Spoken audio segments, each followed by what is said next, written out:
ऋषि उद्दालक के आश्रम में वेदा अध्ययन का वातावरण था। उद्दालक के शिष्य थे कहोल ऋषि। कहोल विद्वान थे, परंतु वेद पाठ में कभी कभी लय और उच्चारण की सूक्ष्म त्रुटियां हो जाती थी। उनकी पत्नी सुजाता अत्यंत सात्विक और ज्ञान प्रेमी थी। वे गर्भवती थी और गर्भ में पल रहा था एक असाधारण बालक। कहा जाता है कि गर्भ में ही उस बालक की चेतना जागृत थी। एक दिन कहोल ऋषि वेद का पाठ कर रहे थे। उच्चारण में सूक्ष्म भूल हुई। तभी सुजाता के गर्भ से आवाज आई, पिताश्री, यह मंत्र इस प्रकार नहीं है, ऐसे उच्चारित होना चाहिए। सभी स्तब्ध रह गए। कहोल ऋषि का अहम आहत हुआ। उन्होंने क्रोध में कहा, अरे गर्भस्थ बालक, तू अभी जन्मा भी नहीं और मुझे सुधारता है। जा, तेरा शरीर 8 स्थानों से टेढ़ा हो जाएगा। वचन निकल चुका था। ऋषि का शाप फलित हुआ। वही बालक आगे चलकर अष्टावक्र कहलाया, जिसका शरीर 8 अंगों से वक्र था। बाहरी दृष्टि से वह सांप था, परंतु क्या वास्तव में वह सांप था? जीवन का यही पहला पाठ है जो हमें सांप प्रतीत होता है। वही हमारे आत्मबोध का द्वार बन सकता है। अष्टावक्र के शरीर के 8 अंग टेढ़े थे। दोनों पैर, दोनों हाथ, छाती, गर्दन और दोनों जंघाएं। समाज के लिए वह उपहास का विषय बन सकता था, किंतु भीतर की चेतना अडिग, निर्मल और तेजस्वी थी। यहाँ से जीवन दर्शन की पहली किरण फूटती है। मनुष्य शरीर नहीं है। शरीर तो केवल एक आवरण है। कुछ समय बाद कहोल ऋषि विद्वानों की सभा में गए। उस समय मिथिला के राजा जनक विद्वानों का बड़ा सम्मान करते थे। उनकी सभा में जो शास्त्रार्थ में पराजित होता, उसे नदी में डुबो दिया जाता था। सभा में एक प्रखर विद्वान बंदी था। वह अत्यंत गर्वीला और तर्कशास्त्र में प्रवीण था। उसने अनेक ऋषियों को पराजित करवा दिया था। कहोल ऋषि भी उससे पराजित हुए और उन्हें नदी में डुबो दिया गया। यह समाचार आश्रम पहुंचा। सुजाता शोक में डूब गई। अष्टावक्र तब बालक ही थे, परंतु उनका मन साधारण बालक जैसा नहीं था। उन्होंने निश्चय किया, मैं मिथिला जाऊंगा, पिता का उद्धार करूंगा। एक 8 वक्र शरीर वाला बालक, परंतु वाणी में अद्भुत तेज। साथ में उसके मामा श्वेत केतु थे। दोनों मिथिला की ओर चले। मार्ग में लोग अष्टावक्रों को देखकर हंसते। उनका शरीर विचित्र था, परंतु बालक की आंखों में अपूर्व शांति थी। उन्होंने पहली बार जीवन का दूसरा सूत्र प्रकट किया। जो स्वयं को शरीर मानता है, वही दूसरे के शरीर को देखकर हंसता है। जो आत्मा को जानता है, वह केवल चेतना को देखता है। जब अष्टावक्र और श्वेत केतु मिथिला पहुंचे, तो राज दरबार के द्वारपालों ने उन्हें रोक दिया और कहा, यह सभा विद्वानों की है, बालकों का प्रवेश नहीं। अष्टावक्र मुस्कुराए और बोले, विद्वान की पहचान आयु से नहीं, आत्मबोध से होती है। यदि यहाँ केवल वृद्धों को ही प्रवेश है, तो यह सभा ज्ञानी की नहीं, वृद्धों की सभा है। उनके शब्दों में ऐसी प्रखरता थी कि द्वारपाल चकित रह गए। राजा जनक की सभा में जब अष्टावक्र प्रवेश किए, तो वहां उपस्थित विद्वान उनके टेढ़े मेढ़े शरीर को देखकर हंस पड़े। वह दृश्य अत्यंत मार्मिक था। एक बालक, विकृत शरीर और चारों ओर ठहाके, परंतु अष्टावक्र भी हंसने लगे। सभा चुप हो गई। राजा जनक ने पूछा, हे बालक, सब तुम्हारे शरीर को देखकर हंसे, पर तुम क्यों हंसे? अष्टावक्र ने उत्तर दिया, मैं इसलिए हंसा क्योंकि यहाँ इतने चमड़े के व्यापारी बैठे हैं, वे केवल त्वचा देख रहे हैं, आत्मा नहीं। पूरा दरबार स्तब्ध रह गया। यह था अष्टावक्र का तीसरा जीवन सूत्र। जो केवल बाहरी रूप देखता है वह आत्मज्ञान से दूर रहता है। राजा जनक प्रभावित हुए। उन्होंने पूछा, बालक तुम कौन हो? अष्टावक्र बोले, मैं शरीर नहीं हूँ, मैं शुद्ध चेतना हूँ। यह शरीर तो केवल प्रकृति का खेल है। उनके शब्दों में अद्वैत का बीज था। बाद में यही बीज महान ग्रंथ अष्टावक्र गीता के रूप में फूटा, जिसमें आत्मा और ब्रह्म की एकता का अद्वैत सिद्धांत प्रतिपादित हुआ। अष्टावक्र का दर्शन अत्यंत सरल परंतु गहन है। आत्मा न जन्म लेती है न मरती है। शरीर परिवर्तनशील है पर आत्मा शाश्वत है। दुख केवल अज्ञान से उत्पन्न होता है। उन्होंने कहा, यदि तुम स्वयं को शरीर मानते हो तो बंधन में हो, यदि स्वयं को साक्षी मानते हो तो मुक्त हो। यह शिक्षा केवल शब्द नहीं थी, वह उनके जीवन की अनुभूति थी। एक ऐसा बालक जिसे समाज ने विकृत कहा, वह भीतर से पूर्ण था। सभा में विद्वान बंदी बैठा था। अष्टावक्र ने उसे शास्त्रार्थ की चुनौती दी। सभा में हलचल मच गई। यह बालक बंदी से शास्त्रार्थ करेगा। अष्टावक्र शांत थे। उन्होंने कहा, ज्ञान आयु का विषय नहीं, जागृति का विषय है। राजा जनक ने अनुमति दे दी और यहीं से प्रारंभ हुआ वह शास्त्रार्थ जिसने इतिहास बदल दिया। बंदी अत्यंत प्रखर वादक था। उनकी वाणी तीक्ष्ण थी, स्मरण शक्ति अद्भुत थी। वह शास्त्रों के सूक्ष्मतम सूत्रों के भी तुरंत उद्धत कर देता था। उसने अष्टावक्र को देखा और मुस्कुराया। बालक, तुम्हारी आयु कितनी है? क्या तुमने वेदों का पूर्ण अध्ययन किया है? अष्टावक्र शांत स्वर में बोले, जो स्वयं को जान लेता है उसके लिए वेदों का अध्ययन पूर्ण हो जाता है। सभा में हलचल हुई। बंदी ने तिरस्कार से कहा, तो क्या तुम वेदों से ऊपर हो? अष्टावक्र ने उत्तर दिया, वेद आत्मा की ओर संकेत करते हैं। मैं उस आत्मा की बात कर रहा हूँ। बंदी ने वेदों, उपनिषदों और मीमांस के जटिल प्रश्न उठाए। वह सृष्टि के उत्पत्ति, कर्म के सिद्धांत और यज्ञों की महिमा पर बोलने लगा। अष्टावक्र ने ध्यान से सुना, फिर बोले, सृष्टि की उत्पत्ति का प्रश्न तब उठता है जब तुम स्वयं को शरीर मानते हो। जो स्वयं को शुद्ध चेतना जान लेता है उसके लिए सृष्टि केवल एक प्रतिबिंब है। बंदी ने पूछा, क्या तुम कर्म को अस्वीकार करते हो? अष्टावक्र बोले, कर्म शरीर और मन के स्तर पर है, पर आत्मा साक्षी है, न कर्ता न भोक्ता। यहाँ उनका दर्शन पहली बार स्पष्ट रूप से प्रकट हुआ। तुम न शरीर हो न मन, तुम शुद्ध, निर्मल, असीम साक्षी हो। सभा में बैठे विद्वानों को लगा कि यह बालक केवल शास्त्र नहीं, अनुभव से बोल रहा है। बंदी ने तर्कों की वर्षा की। वह कर्म कांड की महिमा गिनाने लगा। अष्टावक्र ने शांत भाव से कहा, यदि यज्ञ से मुक्ति मिलती तो सबसे अधिक यज्ञ करने वाला ही मुक्त होता, परंतु मुक्ति ज्ञान से है और ज्ञान आत्मा के अनुभव से। उन्होंने आगे कहा, अज्ञान ही बंधन है और ज्ञान ही मोक्ष है। सभा में गहरा मौन छा गया। राजा जनक स्वयं प्रश्न करने लगे, हे बालक, यदि आत्मा अकर्ता है तो यह संसार क्यों अनुभव होता है?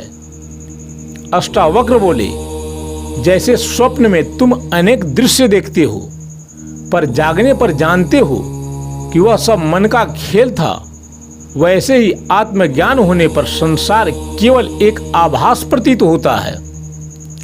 उन्होंने आगे कहा, तुम वही हो जो सब अनुभवों का साक्षी है। दुख तुम्हारा नहीं, मन का है। बंधन तुम्हारा नहीं, अज्ञान का है। उनके शब्दों में वही बीज था जो आगे चलकर अष्टावक्र गीता में पूर्ण विकसित हुआ। अब बंदी की बारी थी। उसने पूछा, यदि आत्मा सर्वव्यापी है तो क्या पाप और पुण्य का कोई अर्थ नहीं? अष्टावक्र मुस्कुराए, जब तक तुम स्वयं को कर्ता मानते हो पाप और पुण्य है। जब साक्षी भाव में स्थित हो जाते हो तब कर्म केवल प्रकृति का खेल रह जाता है। फिर उन्होंने सभा से कहा, जो स्वयं को शरीर मानता है वह बंधन में है, जो स्वयं को साक्षी जानता है वह अभी मुक्त है। यह सुनकर बंदी मौन हो गया। उसके पास उत्तर नहीं था। साथ में बंदी पराजित हुआ। सभा में घोषणा हुई, बंदी हार गया। परंतु तब एक आश्चर्यजनक सत्य सामने आया। बंदी बोला, मैं वास्तव में वरुण देव का पुत्र हूँ। मैं इन ऋषियों को डुबोया नहीं बल्कि उन्हें वरुण लोक भेजा था। अब समय आ गया है कि वे वापस लौटे। इतना कहकर उसने जल में प्रवेश किया और कुछ ही क्षणों में वे सभी ऋषि वापस प्रकट हो गए। उनमें कहोल ऋषि भी थे। कहोल ऋषि ने अपने पुत्र को देखा। 8 स्थानों से वक्र शरीर, परंतु ज्ञान में प्रखर। उन्होंने कहा, पुत्र, मैंने क्रोध में तुम्हें शाप दिया था। आज मुझे ज्ञात हुआ कि तुम्हारा तेज मेरे ज्ञान से कहीं अधिक है। अष्टावक्र ने चरण स्पर्श किया। यहाँ जीवन का एक और सूत्र प्रकट होता है। क्षमा ज्ञान का स्वाभाविक फल है। कथा के अनुसार जब अष्टावक्र अपने पिता के साथ नदी में स्नान करने गए तो उनका शरीर सीधा हो गया, परंतु यह केवल बाहरी परिवर्तन था।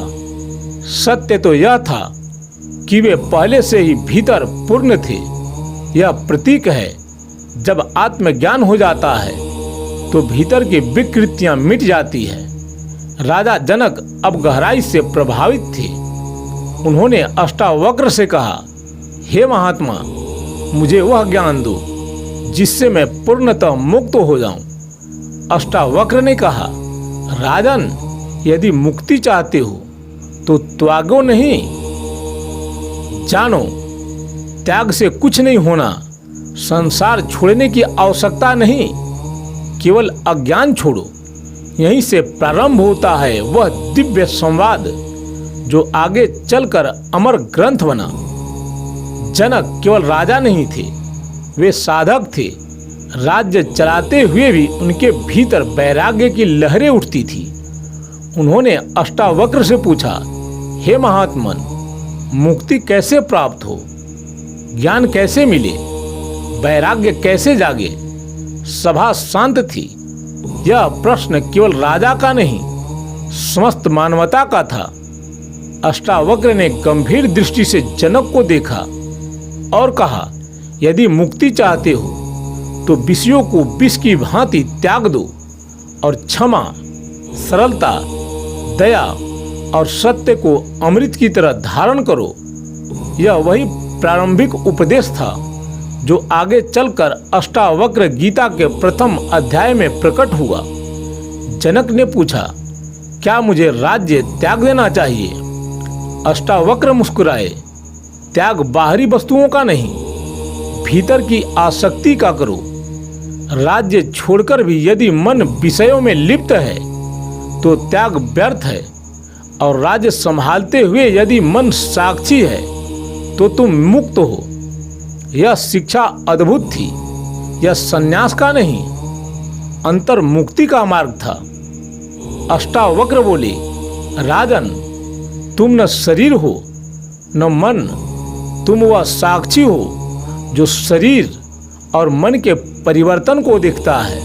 उन्होंने उदाहरण दिया, जब तुम क्रोधित होते हो तुम जानते हो कि मैं क्रोधित हूँ, अर्थात क्रोध को देखने वाला तुम हो, क्रोध तुम नहीं हो। जब तुम दुखी होते हो तुम कहते हो मैं दुखी हूँ, पर जो दुख को देख रहा है वह दुखी कैसे हो सकता है। जनक की आंखों में चमक आ गई। अष्टावक्र ने एक अत्यंत क्रांतिकारी वचन कहा, तुम अभी और यहीं मुक्त हो। केवल यह जान लो कि तुम शुद्ध चैतन्य हो। उन्होंने कहा, न तुम्हें साधना की आवश्यकता है, न तप की, न यज्ञ की, केवल अज्ञान का त्याग करो। सभा में बैठे अनेक विद्वान चकित थे। यह मार्ग सरल था परंतु अत्यंत सूक्ष्म। अष्टावक्र के शब्द जनक के हृदय में उतरते जा रहे थे। उन्होंने आंखें बंद की। कुछ क्षणों के लिए वे केवल साक्षी बने रहे। विचार उठे पर उन्होंने उन्हें पकड़ा नहीं। भावनाएं आई पर उन्होंने उससे तादात्म्य नहीं किया। और अचानक उन्हें अनुभव हुआ, मैं विचार नहीं हूँ, मैं शरीर नहीं हूँ, मैं शुद्ध असीम शांत चेतना हूँ। उनकी आंखों से आंसू बहने लगे।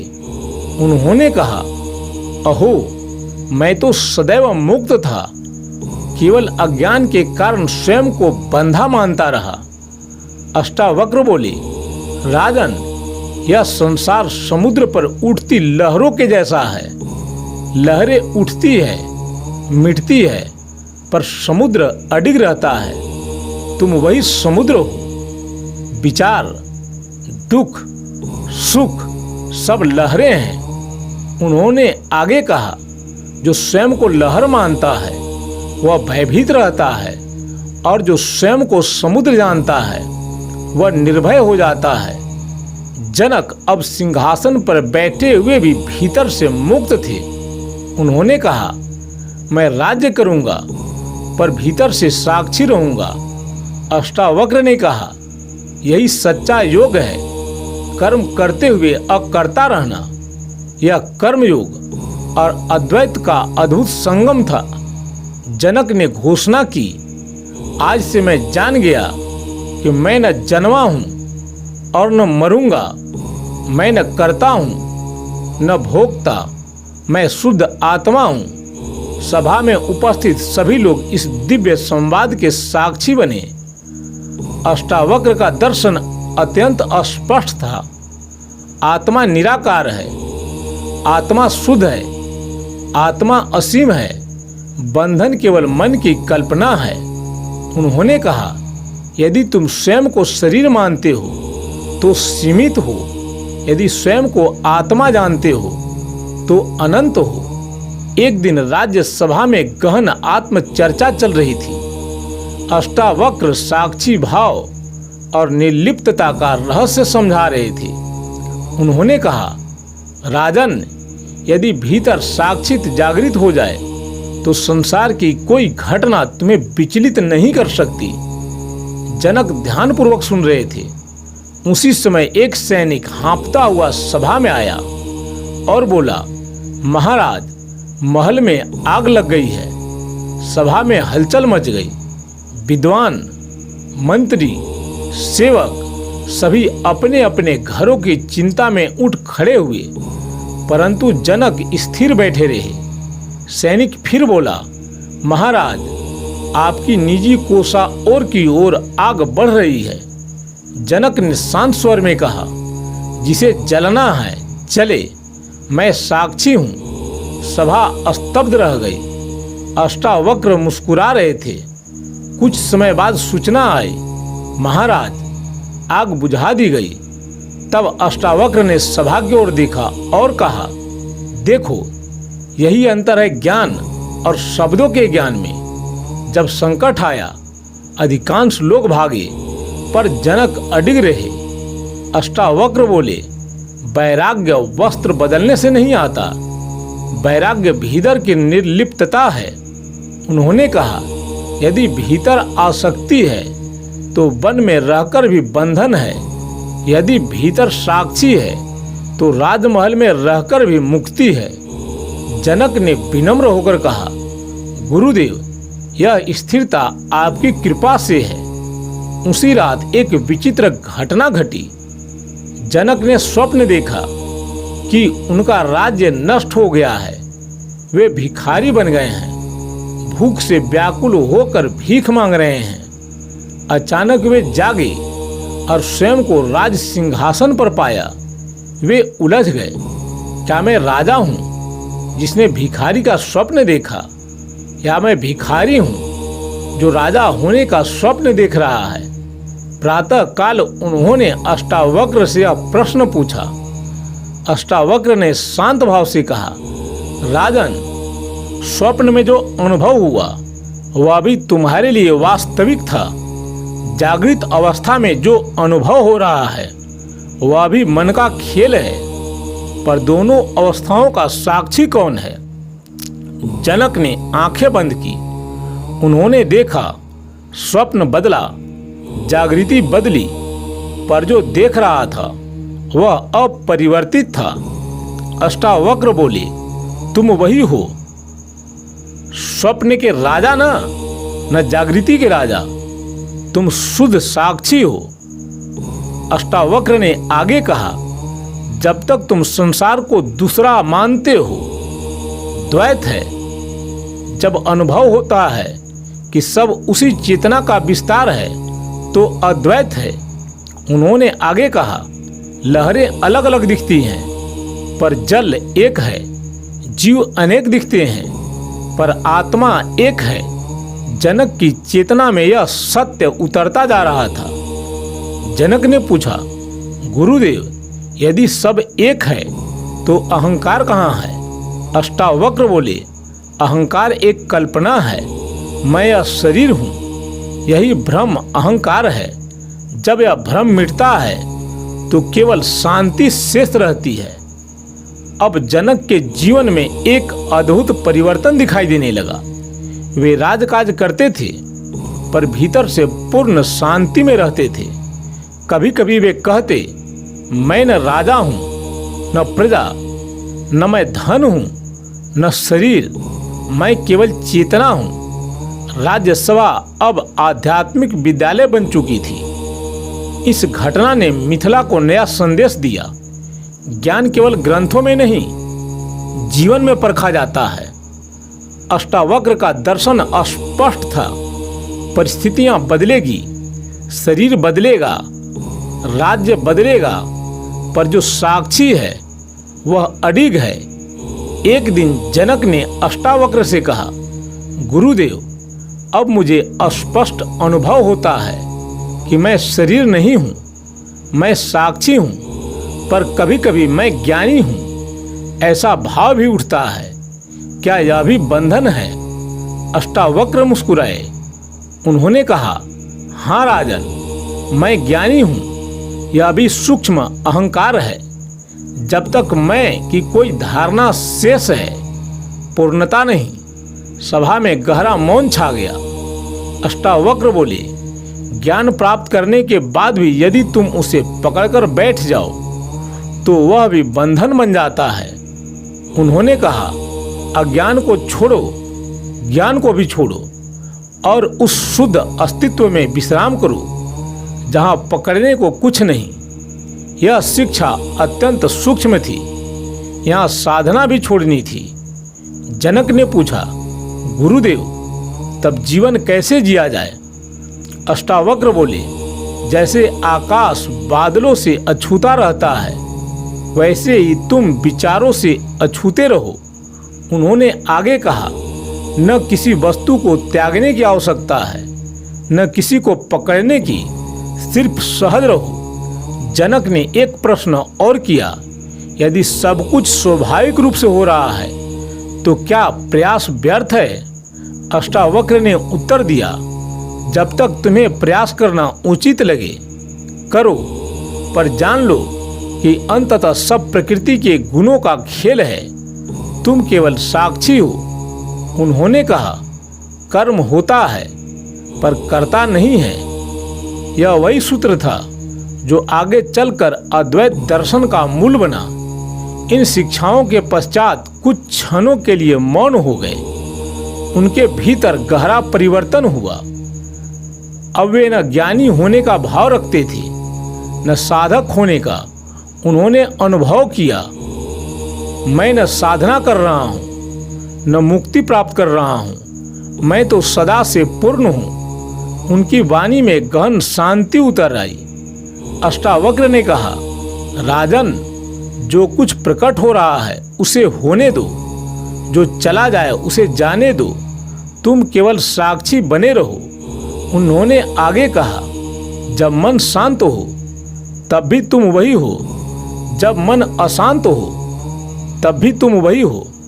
तुम परिवर्तन से परे हो। अब जनक की स्थिति बदल चुकी थी। एक दिन सभा में उन्होंने कहा, न मुझे किसी से कुछ लेना है, न किसी को कुछ देना है। मैं शुद्ध चेतना हूँ, सब मुझ में है और मैं सब में हूँ। यह अद्वैत की पूर्ण स्थापना थी। सभा में उपस्थित विद्वानों ने देखा, अब जनक केवल राजा नहीं, ब्रह्मज्ञानी हो चुके थे। अष्टावक्र ने घोषणा की, जो संसार में रहकर भी संसार से परे हो जाए वही सच्चा मुक्त है। उन्होंने कहा, मुक्ति भविष्य की घटना नहीं, यह जागरण की स्थिति है। अष्टावक्र का संदेश स्पष्ट था। न बंधन वास्तविक है, न मुक्ति कोई उपलब्धि है। केवल अज्ञान का अंत ही ज्ञान है। और जब अज्ञान मिटता है तो ज्ञानी क उठता है, अहो, मैं तो सदैव से मुक्त था। जनक ने शांत स्वर में पूछा, गुरुदेव, यदि मैं शुद्ध आत्मा हूँ तो यह संसार क्यों अनुभव होता है? यह विविधता, यह सुख दुख, यह जन्म मरण, क्या सब माया है? अष्टावक्र ने उत्तर दिया, राजन, माया का अर्थ यह नहीं कि संसार है ही नहीं। माया का अर्थ है जो जैसा दिखता है वैसा नहीं है। उन्होंने आगे कहा, रस्सी को अंधेरे में सांप समझ लेना, यही माया है।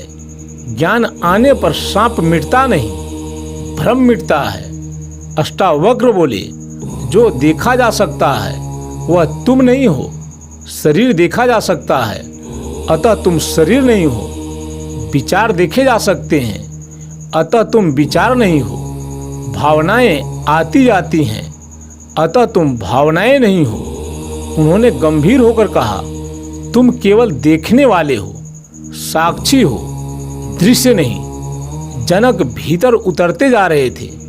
अष्टावक्र ने कहा, जब तुम सब पहचानों को छोड़ देते हो, राजा, पति, ज्ञानी, साधक, तब क्या बचता है? जनक ने आंखें बंद की। उन्होंने भीतर झांका। न नाम रहा, न रूप, न पद। एक गहरा मौन था, शून्य जैसा। उन्होंने कहा, गुरुदेव, भीतर एक असीम शांति है, जैसे सब कुछ है और नहीं भी। अष्टावक्र बोले, वही तुम्हारा वास्तविक स्वरूप है। वह शून्य नहीं, पूर्णता है। जनक ने पूछा, गुरुदेव, यदि सब माया है तो क्या प्रयास भी माया है? अष्टावक्र ने उत्तर दिया, हाँ, प्रयास भी माया का भाग है, पर प्रयास का उपयोग माया से बाहर देखने के लिए किया जाता है। उन्होंने कहा, जैसे कांटे से कांटा निकाला जाता है, वैसे ही साधना से अज्ञान हटाया जाता है, फिर साधना भी छोड़ दी जाती है। जनक ने कहा, अब भी कभी कभी सुख और दुख का अनुभव होता है। अष्टावक्र ने मुस्कुराकर कहा, अनुभव होगा ही, पर अब तुम अनुभव से जुड़ते नहीं। सुख आए साक्षी रहो, दुख आए साक्षी रहो।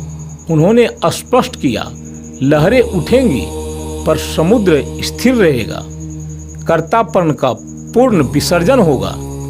अष्टावक्र ने एक अत्यंत गूढ़ सूत्र दिया, जब तक तुम कहते हो मैं करता हूँ, तब तक बंधन है। जब यह स्पष्ट हो जाए कि सब कुछ अपने आप घट रहा है, तब शांति है। उन्होंने कहा, प्रकृति अपने गुणों से चलती है, तुम केवल चेतना हो। कुछ समय के लिए अष्टावक्र मौन हो गए। उस मौन में शब्दों से अधिक गहराई थी। जनक भी मौन हो गए। वह मौन ही शिक्षा था, वह मौन ही उपदेश था। उस क्षण गुरु और शिष्य के बीच कोई दूरी नहीं थी। जनक ने धीरे से कहा, अब मुझे स्पष्ट है, न मैं मुक्त हूँ, न बंधा हूँ, न संसार है, न उससे अलग कुछ, सब उसी एक चेतना का खेल है। अष्टावक्र ने संतोष से कहा, राजन, यही अद्वैत है। जब देखने वाला और देखा जाने वाला एक हो जाए तभी पूर्णता है। अब जनक का जीवन पूर्णतः बदल चुका था। वे राजकाज करते थे पर भीतर से शून्य में विश्राम करते थे। उनकी दृष्टि में सब एक था, मित्र और शत्रु, लाभ और हानि, जीवन और मृत्यु। अष्टावक्र राजमहल में अस्थायी रूप से नहीं रहते थे। वे वन, आश्रम और नदी तटों पर अधिक समय बिताते थे। उनका जीवन अत्यंत सरल था। न संग्रह, न प्रतिष्ठा की इच्छा, न शिष्यों की भीड़ की लालसा। वे कहते, जो स्वयं को जान लेता है उसे प्रचार की आवश्यकता नहीं।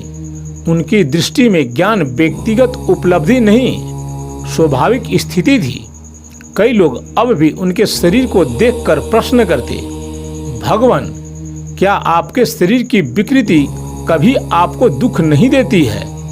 अष्टावक्र हंसते हुए कहते, जिसे तुम विकृति कहते हो वह शरीर की अवस्था है, मैं तो शरीर नहीं हूँ। उन्होंने आगे कहा, यदि दर्पण में चेहरा टेढ़ा दिखे तो क्या आकाश टेढ़ा हो जाता है? यह उत्तर केवल शब्द नहीं था, वह उनके जीवन का प्रत्यक्ष अनुभव था। वन में कभी कभी साधक उनके पास आते।